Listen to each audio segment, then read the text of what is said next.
నమస్తే, welcome to our channel. నేను సిరి. ఏపీలో చూసుకున్నట్టయితే ఇంకా శ్రీవారి లడ్డు విషయం అయితే ఇంకా కల్తీ గురించి ఆ చర్చలు అనేవి కొనసాగుతూనే ఉన్నాయి. చంద్రబాబు నాయుడు గారు కూడా దీని మీద మాట్లాడడం జరిగింది, పవన్ కళ్యాణ్ గారు కూడా మాట్లాడడం జరిగింది. అయితే దీని మీద ఇంకా ఈ కల్తీ వ్యవహారం అనేది చంద్రబాబు నాయుడు గారు అయితే ఇంకా మరొకసారి సిట్ని వేయాలనుకుంటున్నారని చెప్పేసి కూడా మాట్లాడడం జరిగింది. సో దీని మీద మాట్లాడడానికి మనతో పాటు ఉన్నారు చలసాని శ్రీనివాస్ గారు. నమస్కారం సార్. నమస్కారం అమ్మా, అందరికీ నమస్కారం సార్. ఇక్కడ చూసుకున్నట్టయితే కల్తీ లడ్డు అని చెప్పేసి 18 నెలల నుంచి మనం మాట్లాడుతూనే ఉన్నాం. రిపోర్ట్స్ వస్తున్నాయి. ఒక పక్కనేమో సిబిఐ ఛార్జ్ షీట్లోనేమో కల్తీ అంటే జంతు కొవ్వు లేదు అని చెప్పి స్పష్టం చేసింది. కెమికల్ సింథటైజ్డ్ దాంతోనే అయింది, నెయ్యే లేదు అని చెప్పేసి వాళ్ళు అంటున్నారు. ఏదైతే పామ్ ఆయిల్, సన్ఫ్లవర్ ఇట్లాంటి ఆయిల్స్ ఉన్నాయని చెప్పి మాట్లాడు. వీళ్ళేమో మళ్ళీ ఇప్పుడు చంద్రబాబు నాయుడు గారేమో బాత్రూమ్లో క్లీన్ చేసే కెమికల్స్ అని చెప్పేసి మాట్లాడుతున్నారు. సో దీన్ని ఎట్లా చూడాలంటారు? హనుమంతుని తోకలాగా సాగిస్తానే ఉన్నారు. ప్రతి ఒక్కళ్ళు రాజకీయ స్వార్థం కోసం ఆడుతున్న ఈ నాటకంలో బలైపోయేది శ్రీవారి భక్తుల మనోభావాలు. కొంచెం సేపు రాజకీయాలు పక్కన పెట్టి ఆలోచించండి. ఇప్పుడు ఈ వీడియో చూసి వ్యాఖ్యలు చేసేవాళ్ళు ఉంటారు కదా చాలా మంది. ఎందుకు చెప్పాల్సి వస్తుందంటే వాళ్ళ తల్లిదండ్రుల సంస్కారం మేరకు, వాళ్ళ పెంపకం మేరకు కింద వ్యాఖ్యలు ఉంటాయి.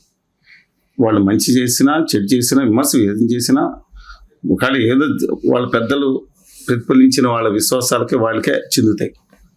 వాళ్ళ గౌరవం ఈ వ్యాఖ్యల్లో కనపడతా ఉంటుంది. వాళ్ళ ఆలోచనలు, వాళ్ళు చెప్పిన మత పెద్దలు, వాళ్ళ పార్టీలు, వాళ్ళ ఫ్యాన్స్ అందరూ కూడా వాళ్ళ నాయకుడికే చెందుతుంది ఈ వ్యాఖ్యలు. వాళ్ళ సంస్కారం ముందు మనం చేస్తున్నాం. ఐదర్ ఇట్ ఈస్ ఆన్ విశ్లేషకుల మీద చేసినా, ఉద్యమకారుల మీద చేసినా, యాంకర్స్ మీద చేసినా సరే వాళ్ళకి చెందుతుంది. అభిప్రాయాలు మీరు చెప్పమన్నారుగా మేము చెప్తాం. చేసిన పాజిటివ్ తీసుకోవాలి, నెగిటివ్ అయితే తప్పని చెప్పొచ్చు.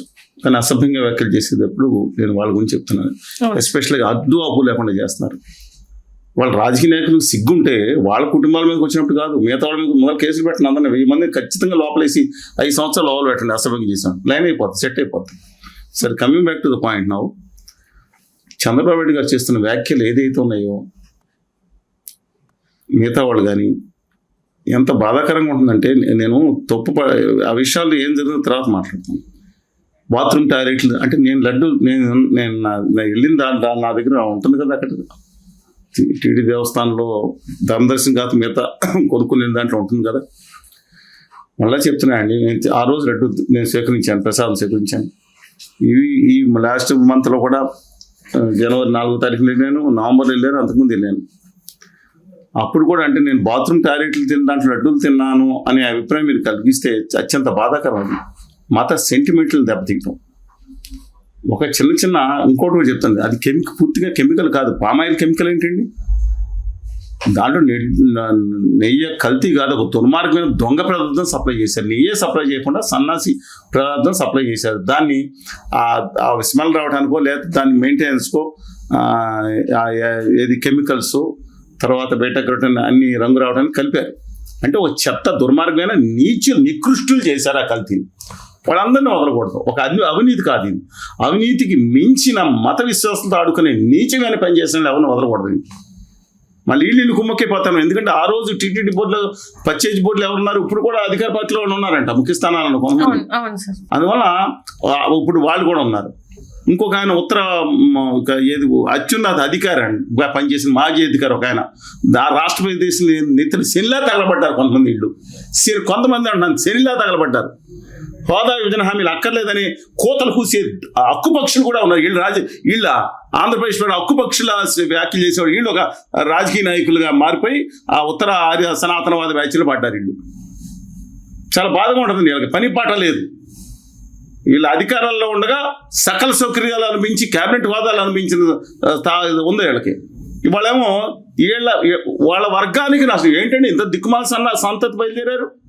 వాళ్ళ కులాలకి, వాళ్ళ వర్గాలకి నష్టం జరగకుండా చూసుకున్న బయలుదేరారు. అంటే జీవితంలో ఎలాగ పనిచేశారు వీళ్ళు? I'm not saying about them. చాలా పెద్దవాళ్ళు ఉన్నారు. నరేంద్ర గారు అంటారు, అలాగే సురేంద్ర బాబు గారు ఉన్నారు, రవీంద్రరావు గారు ఉన్నారు. చాలా గొప్ప మనుషులు, చాలా నిజాయితీ పనులు, డ్యూటీ ఆల్ ద వే. వాళ్ళ విధానాలు కొన్ని వ్యతిరేకం చూసి, కానీ వ్యక్తిగతంగా చాలా ఉన్నతమైన వాళ్ళ మనమే అనలేము. They're not into politics at all. సరే, coming back to this point అండి, ప్రతి ఒక్కరు ట్రబుల్డ్ ఫిషింగ్ ద ట్రబుల్డ్ వాటర్స్లో అయిపోయింది. వాళ్ళు చంద్రబాబు నాయుడు గారు ఇంకా మాట్లాడుకుంటాం, దాని మీద మాట్లాడతాం మానిస్తే మంచిది. కార్యాచరణ చేయండి, దుర్మార్గం శిక్షించండి, కఠినంగా శిక్షించండి. ఏది ఎంప్లాయీస్ ఒకళ్ళే కాదు, దానికి బాధ్యత పడ్డ పెద్ద పెద్ద నాయకులు ఎవరంటే వాళ్ళని కూడా శిక్షించండి. ఏది చట్ట ప్రకారం అంటే న్యాయస్థానాలు తీర్పిస్తాయి, మీరు దాని మీద ప్రేరణ చేసి చేయండి, ఇబ్బంది లేదు. నేను 2 విషయాలు చెప్తున్నా. కల్తీ కాదు, దుర్మార్గమైన మెటీరియల్ కల్తీ కంటే దారుణంగా చేసి పంపించారు.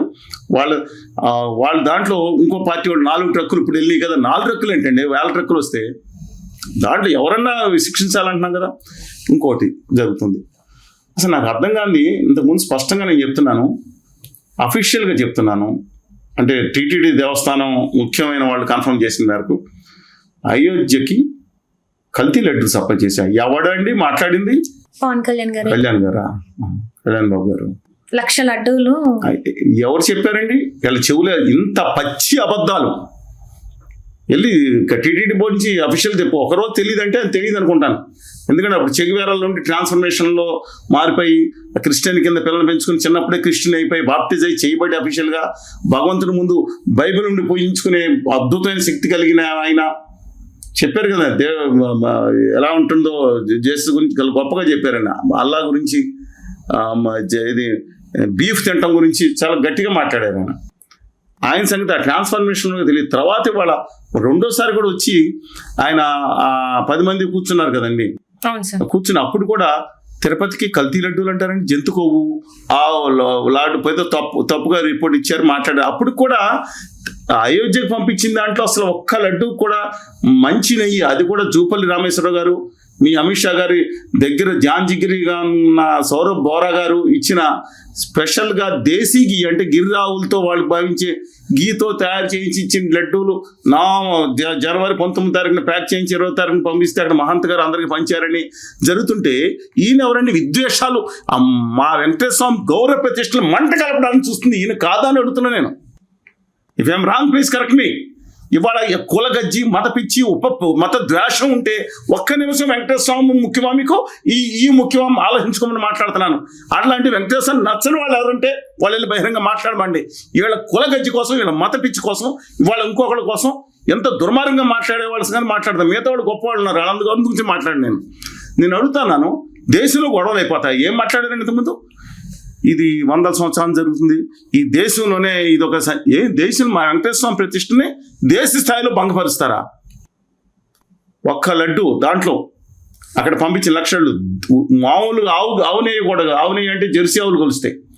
కేవలం దేశీ జూపల్లి రామేశ్వరరావు గారు వాళ్ళు ఇచ్చిన ఆయిల్తోనే తయారు చేయించి బోర్డు అప్రూవల్ తీసుకొని చేయించి పంపించాను వస్తుంటే, ఇలాగా మా వెంకటేశ్వర స్వామిని అక్కడ తిరుపతి లడ్డూని, ఆ వెంకటేశ్వర స్వామిని అయోధ్య పేరు చెప్పి అక్కడ రాముడి భక్తులతోనూ దేశమంతా అభాసపాలు చేయడానికి చూసిన కార్యక్రమం ఇది కాదా అని నేను ప్రశ్నిస్తున్నాను. కాదంటే సమాధానం చెప్పమానండి. ఇంకోటి కూడా చెప్తున్నాను. అయోధ్య వెళ్ళి from now onwards Tirupati Balaji, అంటే ఇప్పుడు వరకు అంటే తిరుపతి బాలాజీ వెంకటేశ్వర స్వామి పేరు కూడా అది హిందీగా మాట్లాడుతున్నారు. హిందీగా అభిమానం కదా ఎక్కువ ఈ మధ్యన అయిపోయింది. From now onwards will go back to Ayodhya అంట. వీళ్ళ తాతగారు ప్రకాశం గారు అయోధ్యలో ఉండి వలస వచ్చారా? తెలుగు వాళ్ళు కాదు వీళ్ళు అని నేను అడుగుతాను. తెలుగు వాళ్ళు కాదా? ఎందుకండి ఇక్కడ మా వెంకటేశ్వర స్వామి ప్రతిష్టకి రాముడికి లింక్ ఎందుకు పెడతారండి వీళ్ళు? పెడితే పెట్టారు. ఇక్కడ మాకు తెలిసి తక్కువగా ఎందుకు మాట్లాడారు? ఇది ఒక కుట్ర జరుగుతుంది. దాంట్లో సనాతన బోర్డు వేయాలంటే వరకు కావాలి మాకు సనాతన బోర్డు? ఇంతకుముందు ఏం జరిగింది 50లో తెలియదా? ఇది ఇవాళ పొరపాటు జరిగితే ఆ చైర్మన్తో సహా మిగతా వాళ్ళని శిక్షించండి. అంతే తప్ప మా ఆంధ్రప్రదేశ్, మా తెలుగు జాతి హక్కుల నుంచి దీన్ని కాజేసి ఆ సనాతని ఉత్తర ఆర్య బోర్డుకి ఎవరు చేసిన ఈ దుర్మార్గాన్ని నిర్ద్వందంగా తిరగమించండి. తెలుగు బిడ్డగా పుట్టిన ప్రతి ఒక్కరికి నేను విజ్ఞప్తి చేస్తాను. హ్యాంబుల్ రిక్వెస్ట్ యూ ఎవ్రీవన్, మీరు తెలుగు బిడ్డ పుట్టితే మనకు వెంకటేశ్వర స్వామి దైవం కనుక భావించే వాళ్ళు అనుకుంటే వెళ్ళి ఆర్థోడాక్స్ క్రిస్టియన్తో లేకపోతే అమెరికానో రష్యానో మీరు ఉంటే మీరు ఉండండి, మీ అభిప్రాయాలు గౌరవిస్తాం. అది వేరు. కానీ మేము వెంకటేశ్వర జోలికి రావద్దండి. నేను చెప్తున్నాను, చాలా పవర్ఫుల్ గా మీరు దిక్కుమాల రాజకీయాలు దయచేసి వాడుకోవద్దని మా హంబుల్ రిక్వెస్ట్ చెప్తున్నాను. ఏంటి మాట్లాడతారు మీరు? వెంకటేశ్వర ప్రత్యక్షం తగ్గిస్తాను. ఇక్కడ బోర్డుని రద్దు చేయించేసి సనాతని బోర్డు వేస్తారు. ఆది సనాతని మిరాసిదారులు ఎంత దుర్మార్గం చేశారో తెలుసా మీకు? ఇవాళ ప్రజాప్రతినిధులు లోపాలు ఉంటే సరిచేద్దాం, డెఫినెట్గా సరిచేద్దాం. ఎన్ని వర్గాల వారిని నేను చెప్తున్నానండి, తాడి తిప్పిటి వర్గాలని మిగతా వాళ్ళని రాకుండా అడ్డుకుంది ఎప్పుడు చరిత్ర తెలుసుకోండి. మీరు పైగా మా షిరిడి సాయిబాబాని, మా అయ్యప్ప స్వామిని, మా వెంకటేశ్వర స్వామిని తక్కువ చేయడానికి ఎవరు చూసినా సరే హ్యూమన్ రైట్ మేబీ